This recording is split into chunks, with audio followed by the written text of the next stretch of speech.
এই যে এই ধরনের মোটরগুলা দিয়ে কিন্তু ভালো মানের ডিসি ফ্যান তৈরি করতে পারবেন। আসসালামু আলাইকুম সম্মানিত ভিউয়ার্স। নষ্ট জালি ফ্যান দিয়ে কিভাবে ডিসি ফ্যান তৈরি করবেন সেটাই আজকে দেখার চেষ্টা করব।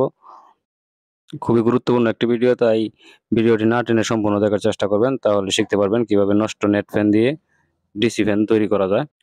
আমাদের এই ফ্যানের কয়েল দরকার পড়বে না, সেজন্য এই কয়েলটাকে আমরা খুলে ফেলে দিব। কয়েলের কোনো প্রয়োজন নাই, আমাদের শুধু বডিটা প্রয়োজন। এই জন্য আমরা এই কয়েলটা ফেলে দিচ্ছি এবং কয়েলের সাথে সাথে এই রোটরটাও প্রয়োজন নাই, এগুলোর কোনো প্রয়োজনই নাই, এগুলো আমরা ফেলে দিব। এখানে বুশ আছে, বুশেরও প্রয়োজন নাই, তাই বুশটাও আমরা ফেলে দিব। শুধু শুধু আমরা সামনের এবং পিছনের বডিটা রাখবো, আর অন্য কিছুর দরকার নাই। আমরা কিন্তু সম্পূর্ণ কাজটাই দেখাবো, তাই ভিডিওটি না টেনে সম্পূর্ণ দেখবেন।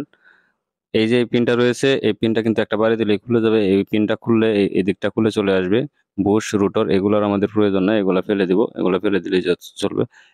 এইটা শুধু আমাদের দরকার। এটাতে আমরা মোটরের মাপ অনুযায়ী ছিদ্র করে নিব এবং এই যে পিছনের যে অংশটা আছে, কয়েলের যে পিছনের অংশটা, যে বডিটা রোটরকে আটকে ধরে রাখে, কয়েলকে আটকে ধরে রাখে, সেটাই আমাদের দরকার। আর কোনো কিছুর দরকার নাই এই ফ্যান থেকে।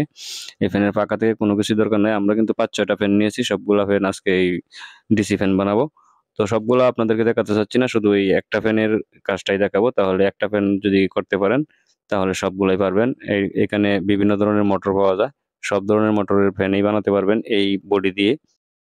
এবং এই ডিসি ফ্যানগুলোর কিন্তু প্রচুর বাতাস হয়। এই যে আমরা এই বডিগুলো নিয়ে খুলে নিয়েছি, শুধুমাত্র বডিগুলো রাখছি, বুশগুলো ফেলে দিয়েছি। এই বুশ এবং ইয়ার কোনো প্রয়োজন নাই। এই যে এই ধরনের মোটরগুলো দিয়ে কিন্তু ভালো মানের ডিসি ফ্যান তৈরি করতে পারবেন। এগুলা খুব ভালো বাতাস দিয়ে থাকে, কারণ এইগুলা অনেক স্পিডে ঘুরে, এই জন্য এই মোটরগুলো দিয়ে ভালো বাতাস হয়। ছোট ফাঁকা হলেও খুব ভালো বাতাস হয়। এই যে মোটরে যে এইভাবে বসাবেন, এইভাবে বসিয়ে দেখেন 2টা স্ক্রু লাগানোর মতো জায়গা আছে মোটরে। আগে ছিদ্রটা করে নেবেন। আমি ভিডিও ছোট করার জন্য ছিদ্রটা দেখালাম না। ছিদ্রটা করে নিয়ে এখানে 2 জায়গায় 2টা বরাবর 2টা স্ক্রু লাগিয়ে দিবেন। বাস এইখানকার মতো কাজ শেষ।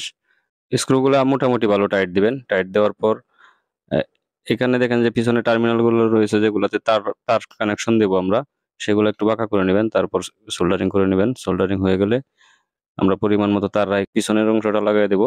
লাগানোর সময় যেন টার্মিনালে না আটকে, সেই দিকটা একটু খেয়াল রাখবেন। তারপর আমরা এখানে স্ক্রু লাগিয়ে দিতে পারি। স্ক্রু লাগিয়ে দিবেন একটু শক্ত করে, তাতে করে খুলে পড়বে না।